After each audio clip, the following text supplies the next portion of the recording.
Olá, você que está acompanhando Notícias Agrícolas, começamos mais uma edição do Horti Resenha Podcast, o espaço aqui do Notícias Agrícolas para conversar, para debater sobre os assuntos da horticultura brasileira, e o tema de hoje vai ser o setor do suco de laranja, para a gente fazer um balanço do que aconteceu nesse ciclo, nessa temporada 23-24. Para isso, a gente recebe aqui o Ibiapaba Neto, diretor executivo da Citrus BR, que é a Associação Nacional dos Exportadores de Sucos Cítricos. Já está aqui conosco por vídeo. Seja muito bem-vindo, Ibiapaba. É um prazer tê-lo aqui no Horti Resenha. É um prazer estar com vocês mais uma vez e vamos lá. Ibiapaba, vamos começar olhando para os valores, que é um dado que chama bastante atenção, né? Houve uma elevação nos recursos recebidos nesse ciclo com as exportações do suco de laranja, né? É verdade. Do ponto de vista de receitas, foi um ano bastante interessante. A safra 23-24, ela começa em 1º de julho de um ano e vai até 30 de junho do ano seguinte. Então, a gente acabou de fechar aí esse ciclo, né, 23-24.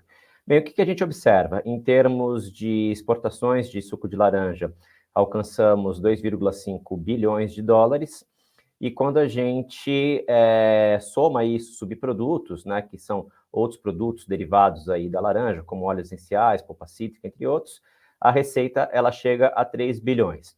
Qual que é o contexto? É um contexto de restrição de oferta, em que a demanda ainda está acima da oferta, e isso fez com que os preços internacionais ficassem mais valorizados nesse último ciclo, né? Agora, alguns sinais de alerta aí no horizonte também. E até, Biapava, a gente se destacou essa questão dos valores, a gente vem acompanhando uma elevação desses preços, inclusive com o que tem acontecido aqui na produção, né? Clima, doenças, tudo isso afetando bastante essa produção brasileira. Quando a gente olha o que aconteceu aqui no Brasil nos últimos anos, a gente vem atravessando 5 ciclos consecutivos de safras pequenas, né? Não exatamente todas elas pequenas, algumas consideradas médias, mas no final das contas são ciclos aí insuficientes da produção.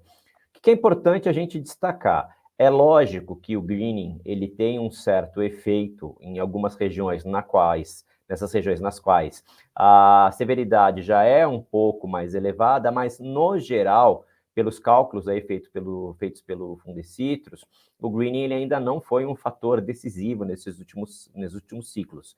O que realmente pegou para a produção de cítricos, de laranja, aqui no cinturão citrícola, São Paulo, Minas Gerais, até Paraná, foi a questão do clima, né? O clima muito complicado nesses últimos anos, secas, períodos de calor intenso durante semanas seguidas, e isso teve aí um efeito terrível sobre a produção e chegamos onde chegamos. E aí, Biapaba, se a gente olhar para volume, no volume o valor foi menor do que anos anteriores, do que ano passado, né? Exatamente. A gente exportou aí pouco mais de 960 mil toneladas, e aí é bom a gente começar a colocar um pouco em perspectiva, né? Se a gente voltar aí o relógio do tempo, 10 anos atrás, as exportações brasileiras, elas ficavam ali entre 1 milhão e 200, pouco mais de 10 anos, ficavam entre 1 milhão e 200, 1 milhão e 400 mil toneladas. E aí esse valor ele foi acomodando, a gente foi vendo uma gradual queda no consumo ao longo ali da segunda década, né, de 2010 a 2020, uma queda gradual ali do consumo, e aí isso meio que se estabilizou entre 1 milhão e 1 milhão e 80, às vezes 1 milhão e 100 mil toneladas exportadas, né? E quando a gente olha agora esses últimos 10 anos agora, a gente começa a perceber que aos poucos tem se consignado mais comum exportações ao redor de 950 e 1 milhão de toneladas. Então, a gente está vendo que essas exportações abaixo de 1 milhão de toneladas, elas se tornam cada vez mais normais. Hoje, a gente tem uma restrição na oferta, é verdade, mas a gente não sabe qual é o impacto disso na demanda. E isso é um fator de bastante preocupação para a indústria como um todo. E aí, Biapaba, antes da gente entrar nessas preocupações, que raio-x a gente tem hoje dessas exportações, para onde que elas vão, quais são os principais públicos ali que importam o nosso suco de laranja? Bem, a Europa continua sendo o principal destino, em torno aí de 60% das exportações. Estados Unidos cresceu bastante nesse período. Em alguns momentos atrás, os Estados Unidos oscilava entre 15% e 20%, e hoje a gente está oscilando aí entre 20% e 30%. Isso muito por conta da queda de produção na Flórida. Então, a Flórida, enfim, foi praticamente dizimada pelo greening, uma produção muito pequena, hoje menos de 20 milhões de caixas, e isso abriu uma janela de oportunidade para o suco de laranja brasileiro. Então os Estados Unidos se tornou um mercado mais atrativo, mais importante, principalmente no suco não concentrado. Quando a gente olha o tipo de produto que a gente exporta, o mercado americano ele é bastante demandante, com praticamente 50% do que a gente exporta para os Estados Unidos é suco não concentrado, o que é uma proporção maior se a gente comparar com outros destinos, principalmente com a Europa. Então, esses dois são os grandes mercados. A gente tem visto China também crescendo um pouco, ali em torno de 8%, e o Japão ficando ali em torno de 3%, mais ou menos, e aí depois a gente tem aí uma diversificação de outros mercados. E aí, Biapaba, você comentou agora há pouco nessa diminuição gradual das exportações ao longo dos anos, essa preocupação. Como é que vocês do setor têm acompanhado isso? Já tem algum mapeamento, alguma explicação para essa diminuição? Como é que vocês estão acompanhando essa queda nos números? Bem, o que a gente viu aí que é importante a gente colocar nos últimos anos? Quando a gente chega ali em 2019, a gente vinha naquele ritmo, né, de queda gradual de consumo, e eis que veio uma pandemia para mudar o mundo. Então a Covid-19 chegou com força, e a gente teve ali um período de aumento de consumo de suco de laranja, principalmente pela questão ali da vitamina C, enfim, aumento da imunidade. Então, teve ali um aumento importante nas vendas no varejo, aí no mundo todo, o pessoal procurando suco de laranja para aumentar a imunidade e também uma decorrência do trabalho em casa. O home office no hemisfério norte, ele favorece muito o consumo de suco de laranja porque as pessoas passam a tomar mais café da manhã nas suas casas. E o suco de laranja é uma bebida muito conectada com essa ocasião de consumo. Então as pessoas têm mais tempo, acabam ali tomando o café da manhã do jeito que elas querem, do jeito que elas gostam, e aí realmente não pode faltar o bom e velho suco de laranja na mesa. Bem, aos poucos, nesse período, o que aconteceu aqui no Brasil? A gente começou a ter esses problemas climáticos, e aí as safras começaram a ficar cada vez mais apertadas, a oferta começou a ficar restrita, os estoques de suco de laranja começaram a realmente baixar significativamente, e aí a gente tem visto aí nos últimos 2 anos estoques muito baixos, e aí os preços começaram a subir. Conforme os preços começaram a subir no mercado internacional, e aí obviamente estou falando de passado aqui, passado recente, a gente percebe que esse repasse de valores para o consumidor começa a afastá-lo do produto. Então, por um lado, o produto ele se torna mais rentável para a cadeia produtiva como um todo, mais interessante, remunera melhor, mas você tem como efeito colateral a queda no consumo. E aí, no último ano para cá, que foi quando realmente a oferta de fruta apertou definitivamente, e aí, por consequência, a oferta de suco, a gente viu aí um descolamento bastante grande desse consumo, e aí uma aceleração nessa queda de consumo, e é o que a gente vive hoje, né? Então, quando a gente olha ali os dados da Nielsen, principalmente, que é uma pesquisa que é feita mensalmente pelo Departamento de Cítricos da Flórida, chegamos ao nível mais baixo aí em praticamente 2 décadas e meia de estudos que são feitos. Então, são fatores que causam preocupação, mas a gente vai continuar atento aí para ver como é que o mercado se acomoda. Mas aí, Biapaba, você acredita que é uma questão mais ligada a esse custo do momento do suco ou é já uma mudança de ideia e de hábito do consumidor? Olha, nesse momento é um pouco difícil a gente conseguir separar exatamente o que é o que, é um conjunto de questões. Obviamente que a questão do aumento de preço na gôndola para o consumidor, ele afasta do produto, porque suco de laranja é um produto extremamente substituível, então ele pode substituir até por, enfim, outros sucos. Uma coisa que a gente tem visto que é bastante preocupante, a própria indústria envasadora que compra o suco de laranja e que tem as suas marcas, sejam elas marcas próprias de supermercado, sejam as marcas tradicionais do mercado, elas começam a incorporar o suco de laranja mais como ingrediente. A gente já conhecia já o multifrutas já de muitos anos, né? Já não é uma coisa normal, não é uma coisa anormal no mercado, mas a gente vê uma aceleração disso agora nos últimos anos. Inclusive, tem que destacar aqui um relatório que foi publicado pela Federação Internacional de Sucos de Frutas e Vegetais, a IFU, e nesse relatório ele mostra ali com clareza, um relatório produzido em parceria com a Euromonitor, que é uma das grandes pesquisadoras de mercados de alimentos e bebidas no mundo, mostra ali essa sanha do mercado dos invasadores em lançar novos produtos com base no suco de laranja, justamente para diluir o custo, né? Acho que todo mundo fica um pouco assustado de ter ali o grande fornecedor, que é o Brasil, passando por problemas consecutivos de fornecimento. Então, essa indústria acaba se defendendo, lançando novos produtos, e isso faz com que você tenha uma oferta maior de novidades para o consumidor e puxa menos volume aqui do Brasil. Então, assim, de maneira objetiva, pegando a sua pergunta, não dá para saber ainda. Hoje, a oferta ela está abaixo da demanda. A grande preocupação e na hora que a oferta voltar, como que esse mercado ele vai se comportar? Em algum momento a oferta ela vai voltar, seja porque a gente vai produzir mais fruta, ou seja porque a demanda vai acabar caindo. Então, a gente tem que estar preparado para na hora que esse momento chegar, para conseguir tomar ali as melhores decisões. E aí, Beabá, essa preparação passa por buscar novos produtos, buscar novos mercados. Como é que tem sido essa busca por inovações para conseguir manter e talvez até aumentar essa demanda pelo suco? Aí a gente entra num problema, né? Porque pomar de laranja é da laranja. Fábrica de processadora de suco de laranja processa laranja, né? Pode até processar outros cítricos, mas é residual aqui no Brasil e nem existe espaço para esse mercado. Então, esse é um problema, porque tanto o produtor quanto a indústria, eles estão casados com o investimento que eles fazem. Então, ou é laranja, é laranja e é laranja, não tem muito como fugir disso. E a questão está na ponta, está do lado de lá. É o que o nosso cliente faz com esse produto. Então, a gente tem que, enfim, não existe nada que seja para agora, que a gente precise ter atenção, não vai mudar nada nesse ano, mas a gente tem que ter a consciência de que o mercado ele passa por um momento de transformação.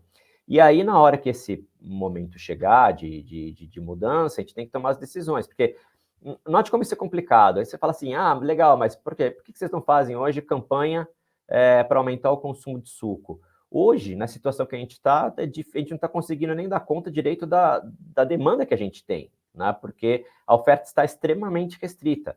O que acontece é que o potencial produtivo do Parque Citrícola de São Paulo, Minas Gerais, Paraná, ele é grande ainda. Então, assim que acertar o clima, aí a gente vai entender qual que é essa real demanda, e aí, a partir disso, a gente vai ter que olhar com serenidade o que acontece nesse mercado, para a gente entender quais são os próximos passos. Pode ser que a demanda esteja acima do que a gente imagina? Pode.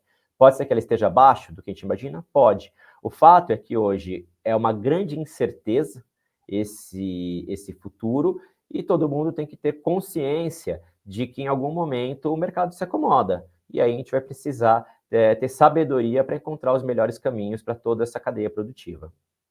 E aí, Beabá, olhando para frente, então, quais que são, nesse momento, as expectativas para esse próximo ciclo, especialmente se a gente olhar essa questão de clima, né, que vem complicando nas últimas temporadas, como você destacou, as perspectivas nesse momento são mais positivas para essa próxima temporada?